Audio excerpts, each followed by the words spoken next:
हमारा देश पौराणिक समय से ही ऋषियों की तपोस्थली रहा है।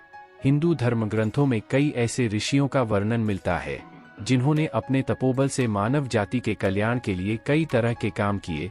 तो वही कई ऐसे भी ऋषि हुए जिनकी शक्ति से देवराज इंद्र को भी डर सताने लगता था कि कहीं देवराज की पदवी उनसे कोई छीन ना ले। इसी कारण उन्हें जिस किसी भी ऋषि की तपस्या से भय लगने लगता, उनकी तपस्या भंग करने के उद्देश्य से वो स्वर्ग की अप्सरा को पृथ्वीलोक पर भेज देते। ऋषि अप्सरा के रूप और यौवन को देखकर मोहित हो जाते थे। इस वीडियो में एक ऐसे ऋषि की कथा बताने जा रहे हैं जिन्होंने करीब 1000 वर्षों तक एक अप्सरा के साथ भोगविलास किया। तो आइए जानते हैं ऋषि कंडू के 907 साल संभोग करने का रहस्य। कथा के अनुसार पौराणिक काल में महान ऋषि कंडू हुआ करते थे जिनका आश्रम गोमती नदी के तट पर था। एक बार की बात है, ऋषि कंडू ने घोर तपस्या करना शुरू किया। वो तपस्या में इतने लीन हो गए कि उन्हें किसी भी चीज का आभास ही नहीं होता था। इस तरह ऋषि को तपस्या में लीन देखकर देवराज इंद्र हमेशा की तरह घबरा गए। उन्हें यह डर सताने लगा कि कहीं ऋषि कंडू उनका स्वर्ग का सिंहासन छीन ना ले। इसी डर के परिणाम स्वरूप इंद्रदेव ने ऋषि कुंडू की तपस्या भंग करने के लिए प्रमलोचा नामक की अप्सरा को पृथ्वीलोक पर भेजने का निर्णय लिया। एक संध्या नृत्य के बाद इंद्र ने प्रमलोचा को अपने पास बुलाया, फिर उसे अपनी सारी योजना बताई। बिना कोई प्रश्न किए प्रमलोचा इंद्र की योजना के मुताबिक पृथ्वीलोक के लिए प्रस्थान कर गई। पृथ्वीलोक पर प्रमलोचा सीधे वहां पहुंची जहां ऋषि कंडू तपस्या में लीन थे। फिर प्रमलोचा ने अपनी शरारतों से ऋषि कंडू का ध्यान तोड़ दिया। उसके बाद जैसे ही ऋषि की नजर प्रमलोचा पर पड़ी तो वे उसके रूप और सौंदर्य को देखकर उस पर मोहित हो गए और उसे अपने साथ लेकर मंदरांचल पर्वत की गुफाओं में चले गए। उसके बाद ऋषि कंडू प्रमलोचा के सौंदर्य में इतना खो गए कि वो 100 से अधिक वर्षों तक उसके साथ भोगविलास करते रहे।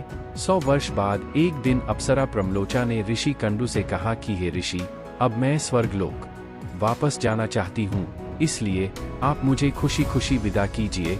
अप्सरा के मुख से जाने की बात सुनकर ऋषि उदास हो गए और उन्होंने कहा, हे देवी, अभी थोड़े दिन और रुक जाती तो अच्छा होता। ऋषि को उदास देखकर अप्सरा पृथ्वीलोक पर और रुकने को मान गई। फिर ऋषि कंडू ने अगले 100 वर्षों तक उसी गुफा में अप्सरा के साथ भोग विलास किया। फिर 100 वर्षों बाद एक दिन प्रमलोचा ने ऋषि कंडू से कहा, हे मुनि, मुझे पृथ्वीलोक पर आए बहुत समय हो गया, अब तो आप मुझे स्वर्गलोक जाने की आज्ञा दें। ऋषि कंडू उसकी बात सुनकर फिर व्यथित हो गए, बोले, हे देवी, अभी कुछ समय और रुक जाओ, फिर चले जाना। इसी तरह कई 100 वर्ष बीत गए। जब भी अप्सरा स्वर्गलोक जाने की बात ऋषि से कहती तो वो किसी तरह उसे मना लेते। वो अप्सरा ऋषि के श्राप से भी डरती थी कि कहीं क्रोध में आकर ऋषि कंडू उसे श्राप न दे दें। उधर महर्षि के काम वासना में लिप्त होने से अप्सरा के प्रति उनका प्रेम नित्य बढ़ता ही जा रहा था। तपस्या पूजा पाठ का त्याग कर दिन रात ऋषि कंडू भोगविलास में डूबे रहते। एक दिन की बात है, ऋषि कंडू बड़ी तेजी से अपनी कुटिया से निकल रहे थे। तभी प्रमलोचा उनके पास आई और पूछने लगी, हे मुनि, आप कहाँ जा रहे हैं? तब ऋषि कंडू ने कहा कि हे भद्रे, दिन अस्त हो चुका है, अतः मैं संध्योपासना करने जा रहा हूँ।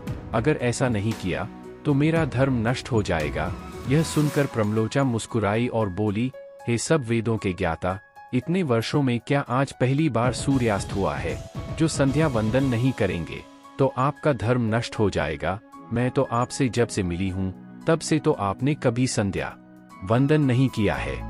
इस प्रकार के वचन सुनकर ऋषि कंडू बोले, हे भद्रे, नदी के इस सुंदर तट पर आज सवेरे ही तो तुम आई हो, मुझे भली भांति स्मरण है। मैंने आज ही तुमको अपने आश्रम में प्रवेश करते देखा था। अतः अब दिन के समाप्त होने पर संध्याकाल हुआ है। मुझे तो लगता है कि तुम मेरा उपहास कर रही हो। तब प्रमलोचा ने ऋषि से कहा कि हे ब्राह्मण श्रेष्ठ, आपका यह कथन सत्य है कि आपके आश्रम में मैं सवेरे आई हूँ, परंतु आज नहीं। जिस सुबह मैं यहाँ आई थी उस समय को तो कई 100 वर्ष बीत चुके हैं। यह सुन महर्षि कंडू घबरा गए और बोले कि हे सुंदरी, मुझे सही सही बताओ, मुझे तेरे साथ रमण करते कितना समय बीत चुका है। तब प्रमलोचा ने बताया कि आपको मेरे साथ रमण करते हुए 907 वर्ष 6 महीने और 3 दिन हो चुके हैं। यह सुनकर ऋषि कंडू हैरान हो गए और बोले, हे प्रिय, क्या तुम सत्य कह रही हो या फिर मेरे साथ कोई मजाक कर रही हो? मुझे तो ऐसा प्रतीत होता है कि मैं तुम्हारे साथ एक दिन ही रहा हूँ। तब प्रमलोचा बोली कि हे ब्राह्मण, मैं आपसे झूठ कैसे बोले सकती हूँ, वो भी उस समय जब आप अपने धर्म मार्ग का अनुसरण करने के लिए तत्पर होकर मुझसे पूछ रहे हो। मैं यहाँ किसी के कहने से आई थी। ऋषि, आप क्रोधित ना हो, मैं आपको सारी घटना का सत्य बताती हूँ, परंतु हे ऋषि, मेरा इसमें कोई दोष नहीं है, इसलिए मुझे क्षमा कर दीजिएगा। तब ऋषि कंडू ने कहा कि जल्दी बताओ, तुम्हें यहाँ किसने भेजा था? तब प्रमलोचा ने कहा कि आपकी तपस्या से देवराज इंद्र को डर लगने लगा था और उन्होंने ही आपकी तपस्या भंग करने के लिए मुझे यहाँ भेजा था। प्रमलोचा के मुख से ऐसे वाक्य सुनकर ऋषि कंडू व्याकुल हो गए और बोले कि धिक्कार है मुझ पर, मेरा धर्म नष्ट हो गया। एक स्त्री ने मेरी बुद्धि को भ्रष्ट कर दिया। इस स्त्री के संग से मेरा समस्त जीवन का तप नष्ट हो गया। इसलिए हे पापिन स्त्री, अब तू जहाँ चाहे जा सकती है, क्योंकि तुझे इंद्र ने जिस कार्य के लिए भेजा था वह कार्य संपन्न हो गया। तूने मेरा तप नष्ट कर दिया है। महर्षि को इस तरह क्रोधित देख प्रमलोचा भय से कांपने लगी, जिस वजह से उसका पूरा शरीर पसीने से भीग गया था और वह ऋषि से क्षमा मांगने लगी। तो दोस्तों, यह थी कहानी कंडू ऋषि की अप्सरा प्रमलोचा से, जिन्होंने 907 साल संभोग किया। उम्मीद है आपको यह वीडियो पसंद आई होगी। अगर आपको यह वीडियो अच्छी लगी तो इसे लाइक कीजिए और लगातार ऐसी वीडियो पाने के लिए हमारे चैनल को सब्सक्राइब कीजिए।